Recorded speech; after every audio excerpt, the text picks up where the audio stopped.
ভাত, কাঁচা লঙ্কা, শসা, বেগুন ভাজা আর আছে ডিমের ঝোল।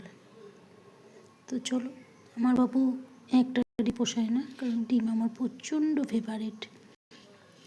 যেন ঘরের ফ্যামিলি মেম্বারদেরকে দিয়েছি একটা একটা ডিম, কিন্তু আমি নিয়েছি 2টো ডিম।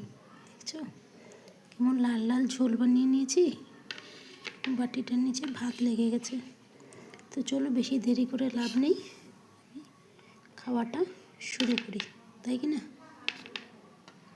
সর্বপ্রথম খাবো বেগুন ভাজা দিয়ে।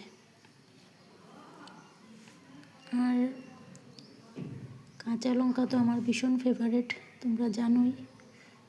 তো কাঁচা লঙ্কাটাও খাবো। তো চলো খাওয়াটা শুরু করি, ঠিক আছে? তোমরা যাদের যাদের খাওয়া দাওয়া হয়ে গেছে তারা তো রেস্ট করছো, যাদের খাওয়া দাওয়া হয়নি তারা খাওয়া দাওয়া করো, আমিও করি। টাটা।